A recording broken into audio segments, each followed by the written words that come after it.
Hello everybody, it is Jim here again, and today we're going to be talking about my favorite of the three Fender offsets. Well, the main ones, that is. That is the Fender Jaguar.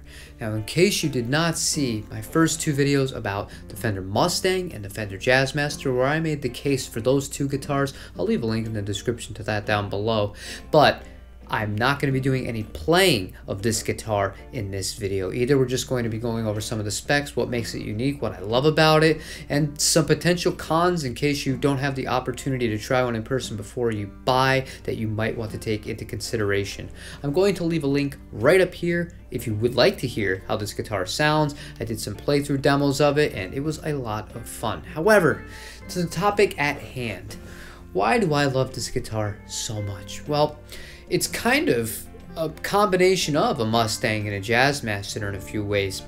The body is much like the Jazzmaster. It's much bigger. It feels a lot more at home if you're used to playing full-size guitars, whereas the Mustang, despite the fact that, you know, it doesn't feel like a 3/4 size instrument, but it definitely is a bit smaller, and that could take a little bit getting used to. If you're a bigger person, it could be maybe a little bit of a turnoff. I could see that. But it does share the short scale neck that the Mustang has at the 24 inches as opposed to the 25.5, and the combination of the two of them really sets this one apart, and to me is one of the reasons why I think it's the perfect marriage of the two designs. It's just perfect. Now, the first time I ever saw a Fender Jaguar, I was a little bit intimidated by the number of switches and all of the chrome all over it, but really, once you get to know it, it's pretty simple. This is the rhythm circuit. It's the same design that the Jazzmaster also shares, and the reason why it works, I think, even better on this guitar than the Jazzmaster is because these pickups are more traditional single coils as opposed to the ones that come in the Jazzmaster that are unique to that. They're wound wider around, so the fact that these are more kind of like Stratty style pickups on it in combination with the 1 meg pots, this can get pretty ice picky. We'll get how you can mitigate that a little bit later. The rhythm circuit adds another kind of level where you can even pull off jazz if you really had to in a pinch with a guitar like this. It adds to the overall versatility of the instrument just well in my book. These three switches are also extremely simple. Neck pickup, off, on, bridge. This third one is a strangle or a choke, and it does pretty much what the name would suggest to the sound when it is engaged. And rounding out the electronics, you have one master volume and one tone knob.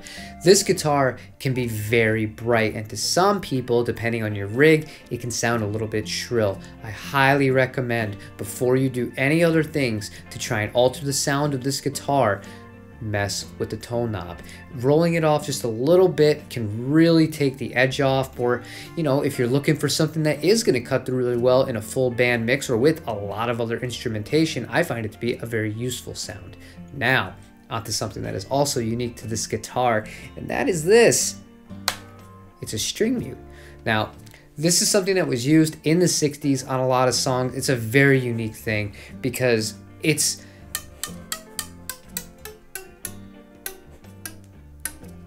I love it. It also kind of pulls off that Japanese and Asian kind of sounds to it, where you can get these really unique tones that no other Fender, especially from that era, was able to accomplish, and I adore it. And rounding the specs out here, we have the best vibrato in the entire world, in my opinion. Same one that comes on the Jazzmaster. It is just so fluid. It is so smooth without being overbearing. You can really use it to taste. You could use it lightly like a Bigsby for a really, really subtle effect, or you can really hammer this guitar home.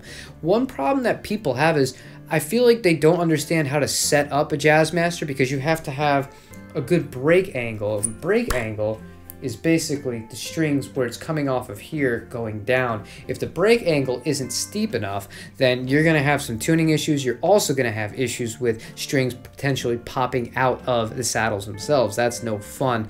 When these guitars were initially designed, they were made for much heavier string gauges and flat wounds. So I mean, when you're throwing on 9s, it's kind of a recipe for disaster, so to speak. It can work depending on the bridge you're using and what tuning you're in, but it's another reason why a lot of people will use neck shims in guitars like this, especially because it will allow you to raise up the bridge without sacrificing the action of the instrument.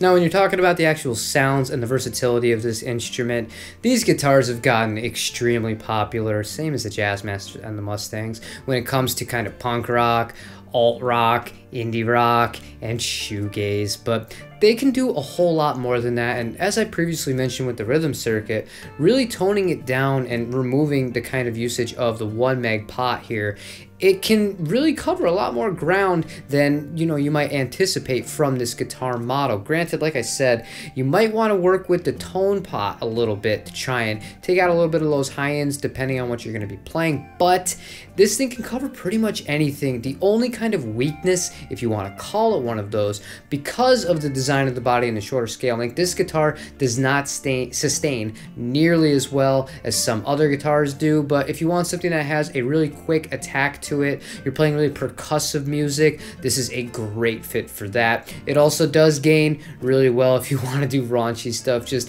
know that you're going to deal with some 60 cycle hum unless you're going to be using a noise gate or something like that. Now, if weight is a big issue to you, you should know going in here, on average, this is going to be the heaviest of the three, the Mustang, the Jazzmaster, and the Jaguar. And it's pretty easy to understand why when you just have a look at it. This has the bigger body that the Jazzmaster has, yes, but it also has all of these extra pieces that go onto it, and that adds weight. It's just part and parcel of how these things work. So on average, a Jaguar is typically going to weigh more than the other two. This guitar weighs more than my non-weight relieved Wildwood Les Paul Standard. Yeah, that's a real thing that actually happened. We're not talking about a bowling ball 10-pound guitar here, but this guitar is 9 pounds. Now, to wrap this up here and summarize why the Jaguar would be my pick out of the three major Fender offset guitars, it basically combines all of my favorite parts of the other two into one guitar. This feels so easy to play. I love the short scale neck on it. I do like the bigger body, believe it or not, over the one of the Mustang, despite the fact that this guitar is a little bit heavier than the Mustang. Actually, it's almost 2 pounds heavier than the orange Mustang that we did last week.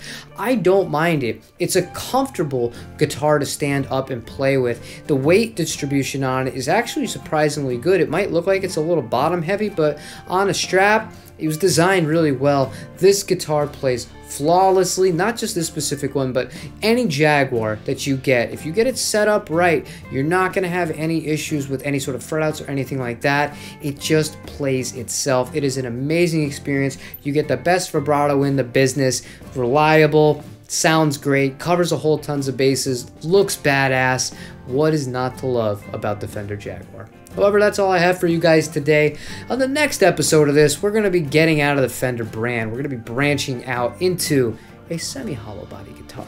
Very popular one at that. So if you enjoyed this video, please leave a like. Consider subscribing to the channel if you haven't already. That really helps me out, and I do appreciate that.